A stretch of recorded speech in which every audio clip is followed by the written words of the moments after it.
നമ്മൾ അള്ളാഹിനോട് തന്നെയാണ് പ്രാർത്ഥിക്കുന്നത്. നിസ്കാരത്തിൽ അള്ളാഹിനോടാണ് പ്രാർത്ഥിക്കുന്നത്, നിസ്കാരത്തിന് ശേഷവും പ്രാർത്ഥിക്കുന്നത് അള്ളാഹിനോട് തന്നെയാണ്. പക്ഷെ ചിലപ്പോഴൊക്കെ ഇന്ന ആളുടെ ഹക്ക് ജാഹ് ബറക്കത്ത് കൊണ്ട്, റസൂലുള്ളാഹി സ്വല്ലല്ലാഹു അലൈഹി വസല്ലമയുടെ ഹക്ക് കൊണ്ട്, അല്ലെങ്കിൽ ഇന്ന ആളുടെ ജാഹ് കൊണ്ട്, അല്ലെങ്കിൽ ഇന്ന മൊയ്തീൻ ഷേഖിന്റെ ബറക്കത്ത് കൊണ്ട്, ഇതൊക്കെ പ്രാർത്ഥിക്കുന്നതിൽ എന്താണ് പ്രശ്നം?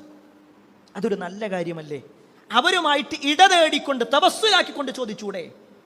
എന്നാ പ്രിയപ്പെട്ടവരെ, എന്താണ് ഈ ഹക്ക്, എന്താണ് ജാഹ്, എന്താണ് ഈ ബറക്കത്ത്? അത് നമ്മളൊന്ന് മനസ്സിലാക്കണം. ഹക്ക് എന്ന വാക്കിന്റെ അർത്ഥം അവകാശം. ഹക്ക് എന്ന് പറഞ്ഞാൽ അവകാശം.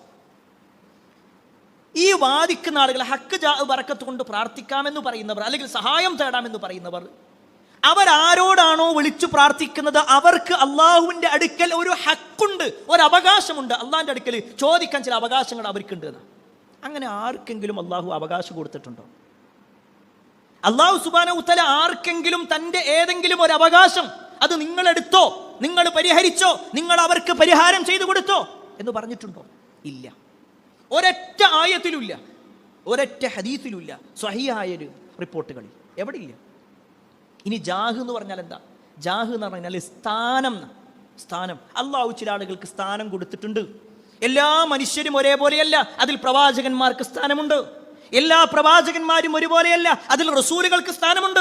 എല്ലാ റസൂലുകളും ഒരുപോലെയല്ല, അവരിൽ ഉലുൽ അസ്മുകൾക്ക് സ്ഥാനമുണ്ട്. എല്ലാ ഉലുൽ അസ്മുകളിൽപ്പെട്ട 5 പേരും ഒരുപോലെയല്ല. മുഹമ്മദ് മുസ്തഫ സല്ലല്ലാഹു അലൈഹി വസല്ലമക്ക് പ്രത്യേക സ്ഥാനമുണ്ട്. അതിൽ യാതൊരു സംശയമല്ല, ഒരു സംശയമല്ല. ഔലിയാക്കന്മാർക്ക് സ്ഥാനമില്ലേ? തീർച്ചയായും ഉണ്ട്. അമ്പിയാക്കന്മാർക്ക് സ്ഥാനമില്ലേ? തീർച്ചയായിട്ടുമുണ്ട്. എന്നാൽ ആ സ്ഥാനം അള്ളാഹു നൽകിയ സ്ഥാനമായതുകൊണ്ട് തന്നെ അവരോട് പ്രാർത്ഥിക്കാൻ അള്ളാഹ് പറഞ്ഞിട്ടുണ്ടോ? ആ സ്ഥാനം വെച്ചുകൊണ്ട് അവരോട് ചോദിക്കാൻ പറഞ്ഞിട്ടുണ്ടോ? ഇല്ല. അള്ളാഹു പറഞ്ഞതൊക്കെ എന്താ? ഉദ്ഉനി, നിങ്ങൾ എന്നോട് ചോദിച്ചോ, അസ്തജിബ് ലക്കും, ഞാൻ നിങ്ങൾക്ക് ഉത്തരം തരാം. ഉദ്ഉനി, ആ വാചകം നോക്കിയും അള്ളാഹു സുബ്ഹാനഹു വ തആല പറഞ്ഞിട്ടില്ല നിങ്ങൾ നിസ്കരിക്കുമ്പോൾ മാത്രം എന്നോട് ചോദിച്ചോ, നിസ്കാരം കഴിഞ്ഞ് എല്ലാവരും കൂടി ചെല്ലുമ്പോഴും എന്നോട് ചോദിച്ചോ, അത് കഴിഞ്ഞ് പിന്നെ വല്ല പ്രയാസം ഉണ്ടാകുമ്പോൾ ഇന്ന ആളുകളോട് ചോദിച്ചോ? അള്ളാഹ് പറഞ്ഞു ഇല്ല. എല്ലാ സമയത്തും എന്താ? ഉദ്ഉനി, നിങ്ങൾ എന്നെ വിളിച്ചോന്നാ. വിശുദ്ധ ഖുർആൻ നമ്മൾ നോക്കിക്കഴിഞ്ഞാൽ റബ്ബനാ, റബ്ബി, അല്ലാഹുമ്മ, ഈ വിളികളല്ലാത്ത വല്ലതും ഉണ്ടോ? യാ ആദം എന്ന് പറഞ്ഞിട്ട് ആദം നബി അലൈഹി സ്വലാമിനോട് ഒരു പ്രാർത്ഥന പഠിപ്പിച്ചിട്ടുണ്ടോ? നൂഹ് നബി അലൈഹി സ്വലാമിനെ വിളിച്ചുകൊണ്ടൊരു പ്രാർത്ഥന പഠിപ്പിച്ചിട്ടുണ്ടോ? അവർക്ക് സ്ഥാനല്ലേ? മുഹമ്മദ് നബി സല്ലല്ലാഹു അലൈഹി വസല്ലമക്ക് സ്ഥാനല്ലേ? ആ മുഹമ്മദ് നബി സല്ലല്ലാഹു അലൈഹി വസല്ലമയുടെ നാവിലൂടെയല്ലേ നമ്മൾ ഖുർആൻ പഠിച്ചിട്ടുള്ളത്?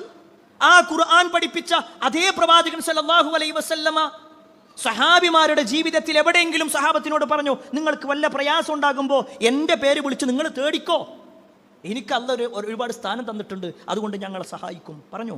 ഇല്ല. നിങ്ങൾക്ക് എന്ത് പ്രയാസം ഉണ്ടെങ്കിലും ഇദാ സഅൽത ഫസ്അലില്ലാ വ ഇദസ്തഅൻത ഫസ്തഇൻ ബില്ലാ.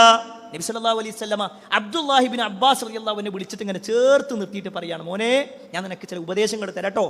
ഇദാ സഅൽത ഫസ്അലില്ലാ, നീ ചോദിക്കുകയാണെങ്കിൽ അള്ളാഹിനോട് ചോദിച്ചു. വ ഇദസ്തഅൻത ഫസ്തഇൻ ബില്ലാ, നീ സഹായം തേടുകയാണോ എങ്കിൽ അള്ളാഹിനോട് ചോദിച്ചു. അതാണ് പ്രിയപ്പെട്ടവരുള്ളത്. ഹക്ക്, ജാഹ്, 2 വാചകം നമ്മൾ മനസ്സിലാക്കി. ഹക്ക് എന്ന് പറഞ്ഞാൽ അവകാശം എന്നാണ്, ജാഹ് എന്ന് പറഞ്ഞാൽ സ്ഥാനം എന്നാണ്.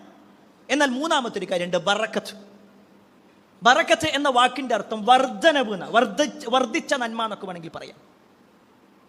അല്ലാഹു സുബ്ഹാനഹു വ തആല ചില ദിവസങ്ങൾക്ക് ചില ബറക്കത്ത് കൊടുത്തിട്ടുണ്ട്. വെള്ളിയാഴ്ച ദിവസം ബറക്കത്താക്കപ്പെട്ടതാണ്. അതുപോലെ തന്നെ മഴയെ സംബന്ധിച്ചിടത്തോളം 2 ആഴ്ചകൾക്ക് മുമ്പ് നമ്മൾ പറഞ്ഞിരുന്നു, മഴയെ സംബന്ധിച്ച് അള്ളാഹു പറഞ്ഞു മുബാറക് എന്നാ പറഞ്ഞു, ബറക്കത്താക്കപ്പെട്ടത്. ചില സ്ഥലങ്ങളെ കുറിച്ച് പറഞ്ഞു ബറക്കത്താണ്. സംസം വെള്ളം ബറക്കത്താണ്. ഇതൊക്കെ ബറക്കത്താണ്. പക്ഷേ ഏതെങ്കിലും ഒരാളുടെ സ്ഥാനമോ ഏതെങ്കിലും സ്ഥലത്തിന്റെ സ്ഥാനമോ വെച്ചുകൊണ്ട്, അല്ലെങ്കിൽ അവർക്കുള്ള ബറക്കത്ത് വെച്ചുകൊണ്ട് എൻ്റെ ഇന്ന പ്രശ്നം പരിഹരിക്കണേ എന്ന്, അങ്ങനത്തെ ഒരു ഹക്ക് ജാഹ് ബറക്കത്ത് അത് റസൂലുള്ളാഹി സ്വല്ലല്ലാഹു അലൈഹി വസല്ലം നടത്തിയോ? ഇല്ല. വിശുദ്ധ ഖുർആനിൽ എവിടെയെങ്കിലും ഉണ്ടോ? അതുമില്ല. എങ്കിൽ പ്രിയപ്പെട്ടവരെ, അള്ളാഹിനോട് പ്രാർത്ഥിക്കാൻ പാടില്ലാത്ത പ്രാർത്ഥനകളുടെ രൂപത്തിൽ ഒന്നാണിത്. അള്ളാഹു അല്ലാത്തവരോടും പ്രാർത്ഥിക്കാൻ പാടില്ല. രണ്ടാമത്തെ കാര്യം, അള്ളാഹു അല്ലാത്തവരുടെ ഹക്ക് ജാഹ് ബറക്കത്ത് കൊണ്ട് എൻ്റെ ഇന്നാലിൻ്റെ പ്രശ്നങ്ങൾ പരിഹരിക്കണേ എന്നും പ്രാർത്ഥിക്കാൻ പാടില്ല.